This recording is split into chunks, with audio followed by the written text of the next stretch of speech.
I've been chatting with deaf parents and dorm managers in the residential schools, and I've asked them about other children.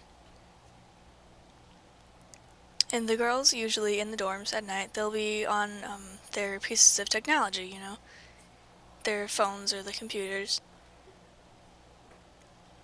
The girls tend to feel pressured. So if something comes up, if they aren't included in the discussion, it could be because their friends are ousting them. So it seems that every day, inclusion in friendships becomes more and more important. They really don't want to be ousted from their friend group, and it's pretty interesting about girls like that.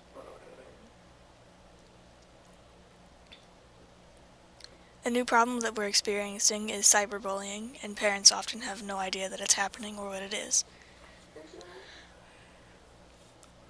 Research has found that girls who cyberbully themselves, they use IM or some sort of instant messaging service.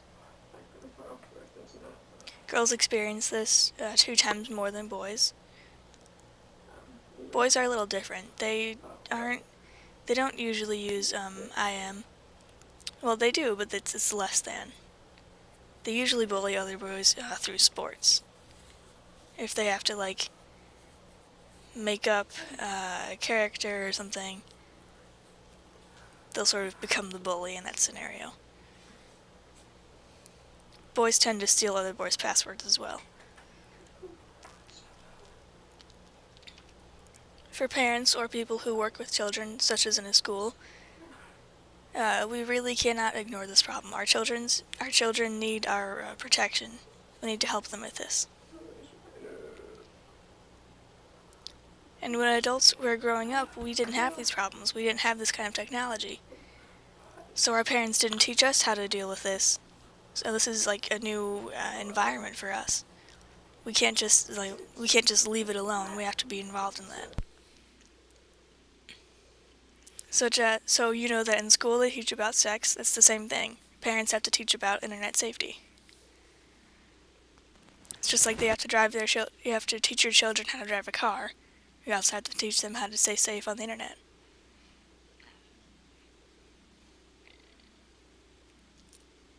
It's not enough to just teach them how to use the computer. You have to teach them how to be safe when they use the internet.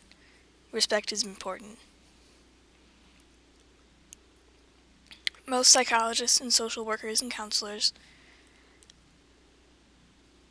say that the computer should not be in the children's room. It should be where the parents can see it, such as in an office or in a family room. And it may be a little red flag. It may be a red flag if your children tend to close down the screen whenever you come into the room. It could just be a private conversation, or it could be something worse. It's also important to limit the amount of internet use every day for children. 1 hour is enough.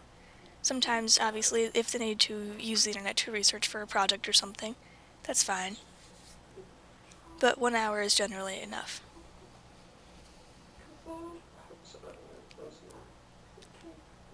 If you have experienced problems with your children and internet safety in the past, you could install software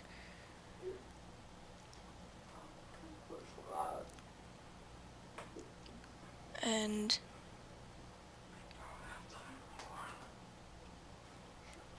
if you think that your children are going to meet someone that they met on the internet, you need to warn them that it might be dangerous, and you need to teach them how to be safe about that.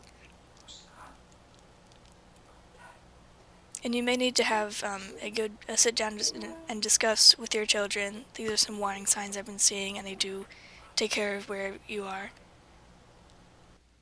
And most of the time that will be enough for the children to learn what to do and not to do.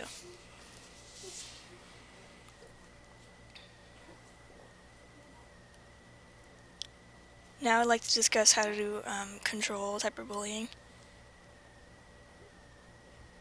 Cyberbullying, if your child has someone that is threatening to hurt them or their family, you need to tell someone. they can research and find out who is threatening your child. If it's not a threat, maybe it's just some mean comment. Maybe they're like sadistic or egging someone on. It's easy to ignore it. I know it can be hard to do, but it's most effective to ignore it. If you continue to ignore it, most of the time your bully will leave you alone.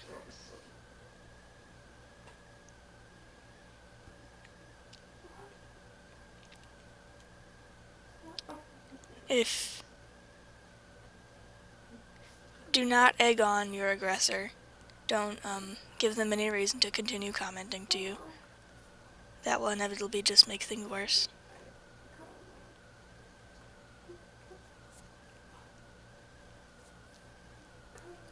You can screen the vlogs that your children see.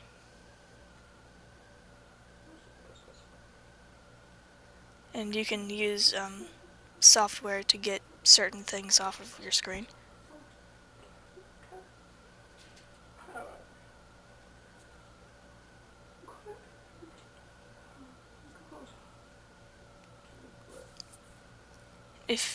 If someone's commenting negatively on vlogs that your children make, encourage them to not stop making the vlogs. That will just give the aggressor more reasons to continue.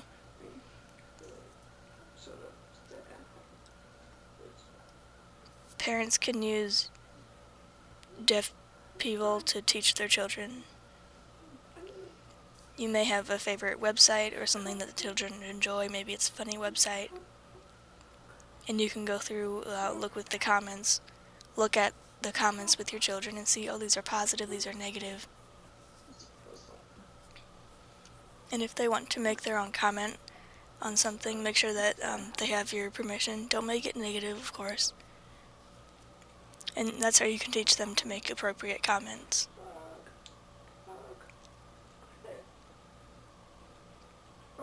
If your child wants to make their own vlog or blog, that's great.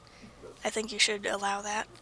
But you really need to be involved and take care of that.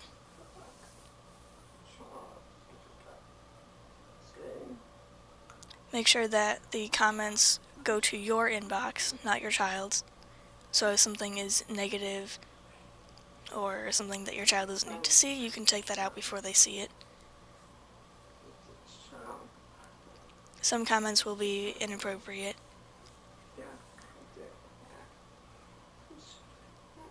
And you can protect your child in that way.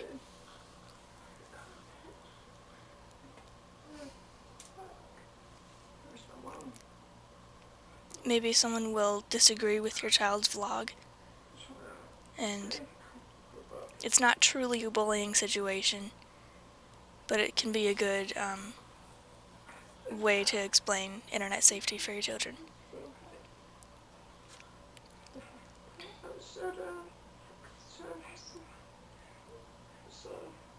We know how to act on the internet, but our children will have better safety tips for their children than we had for them.